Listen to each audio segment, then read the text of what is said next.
Bar association Marwar junction के नवनिर्वाचित अध्यक्ष अधिवक्ता श्यामलाल परिहार, महासचिव सद्दाम हुसैन का बुधवार को बीसीआर प्रत्याशी व केकड़ी बार के निवर्तमान अध्यक्ष मनोज आहूजा के नेतृत्व में अभिनंदन समारोह का आयोजन करते हुए वरिष्ठ अधिवक्ता नरेंद्र सिंह जी के मुख्य आतिथ्य में दुपट्टा ओढ़ाते हुए साफा पहनाकर अभिनंदन किया गया तथा मां त्रिपुरा सुंदरी की तस्वीर भेंट की गई। वहीं इस खूबसूरत मौके पर परिहार ने बार के युवा साथियों को संबोधित करते हुए कहा कि अधिवक्ता का पेशा गरिमामयी होता है। युवा अधिवक्ता इस गरिमामयी पेशे में आने के बाद केवल इसे एक साधन न समझे बल्कि इसे अपने कर्तव्य और समाज की सेवा के रूप में अपनाएं। उन्होंने कहा कि मेहनत, लगन और सत्य के मार्ग पर चलकर ही युवा अधिवक्ता इस पेशे की गरिमा बनाए रख सकते हैं। जिस प्रकार एक चिकित्सक अपने मरीज का इलाज करता है, उसी प्रकार एक अधिवक्ता अपने मुवक्किल को न्याय दिलाने में सहायता करता है। इसलिए युवा अधिवक्ता अपने कर्तव्य को ईमानदारी और समर्पण के साथ निभाए। इस मौके पर केकड़ी बार के निवर्तमान अध्यक्ष व बीसीआर प्रत्याशी मनोज आहूजा ने अपने चुनावी उद्देश्य व घोषणा पत्र की जानकारी साझा करते हुए कहा कि अधिवक्ता हित, सम्मान और सुविधा मेरी सर्वोच्च प्राथमिकता है। युवाओं को मानदेय मिलना ही चाहिए। वहीं इस मौके पर चुनाव प्रचार के मुख्य आधार स्तंभ वरिष्ठ अधिवक्ता ललित पंवार ने कहा कि आहूजा उनके काफी पुराने मित्र हैं। वो अधिवक्ता साथियों की एक आवाज पर उपलब्ध रहने वाले जिंदादिल इंसान हैं। सोजत बार के वरिष्ठ अधिवक्ता ईश्वर दास पुरुषवानी बार ने कहा कि आहूजा का उद्देश्य अधिवक्ता पद की गरिमा बढ़ाना है और उन्हें सभी जगह अच्छा समर्थन मिल रहा है। वहीं इस मौके पर बार के नवनिर्वाचित अध्यक्ष श्यामलाल परिहार, महासचिव सद्दाम हुसैन, नरपत सिंह सहित अधिवक्ता साथियों ने आहूजा को समर्थन देने का वादा करते हुए शुभकामनाएं दी। वहीं इस मौके पर टीम आहूजा ने भी अध्यक्ष श्यामलाल परिहार व उनकी टीम को ऐतिहासिक कार्य करने की शुभकामनाएं दी।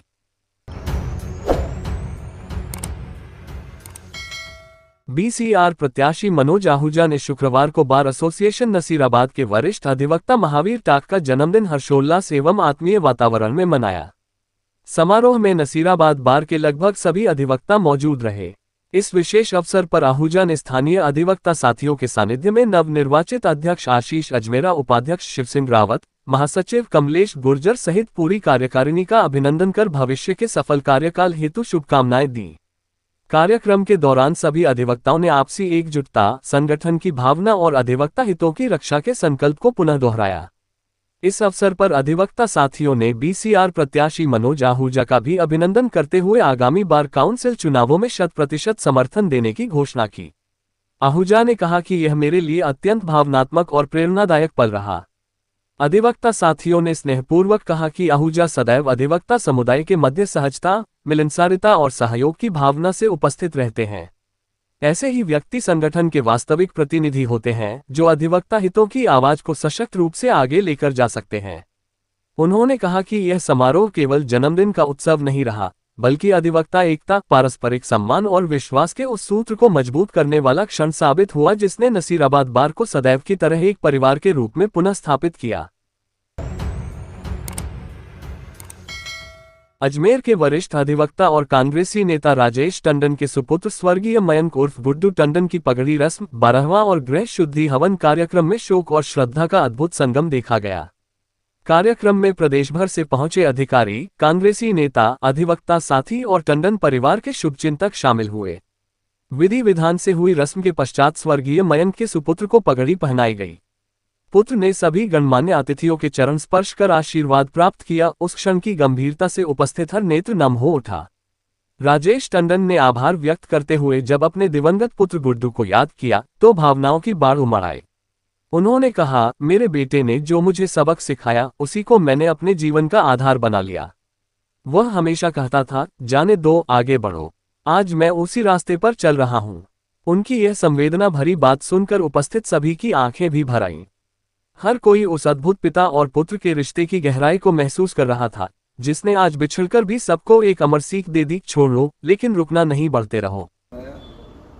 आपके आने का मैं उपकार और आभार जीवन भर नहीं भूल सकूंगा।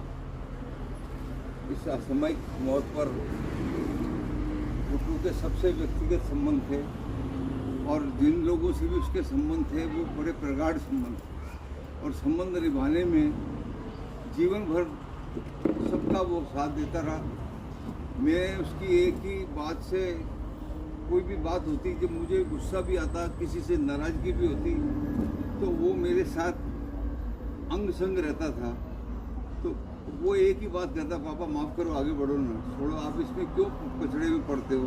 तो मैंने किसी बात पे कि मैंने कहा इसने ये काम है, उसका इसका जवाब दूंगा।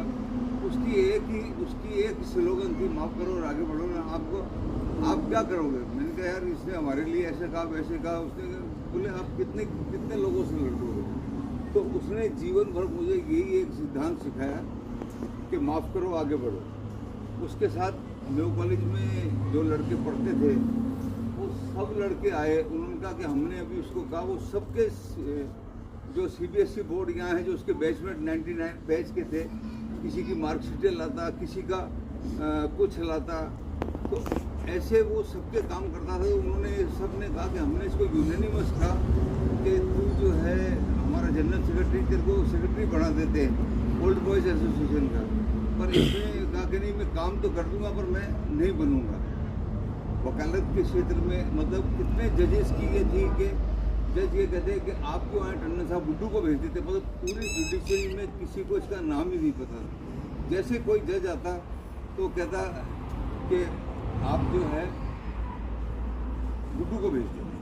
मैंने जीवन में इससे एक दिन मैंने कहा यार गुड्डू तू ऐसे मुझे कर देगा, अपाहिज कर देगा कि माफ़ करो और आगे बढ़ो, तो इसका अंत क्या है? मतलब मेरी तो तू लड़ना ही छोड़ देगा लोगों से, जो मैं लड़ाई लड़ता हूँ। बोला एक दिन अपन बैठ के लेते बात कर लेते दोनों। तो मुझे बोला कि आप 4 बार बार के प्रेसिडेंट बने और 9 पंजाबी नहीं है इस बार में, और आप 4 बार बने, 22 चुनाव आपने बार के लड़े, उसमें से 20 आप जीते, 2 चुनाव हारे। मैंने कहा हमने हारा। बोला 16 साल आप यूथ कांग्रेस के अध्यक्ष रहे और उस वक्त अजमेर जिला होता था, ब्यावर भी अजमेर में था। तो बोला वो रिकॉर्ड आज तक इंडिया में आपका नहीं टूटा। ये बात भी तेरी बिल्कुल सही है। बोला 9 साल आपको PCC में जनरल सेक्रेटरी बना के रखा और इतना टफ जिला था कोटा संभाग कि कोई वहाँ पे जनरल सेक्रेटरी बिना पिटे आया ही नहीं, चाहे वो हीरालाल जी इंदौरा हो, चाहे हीरा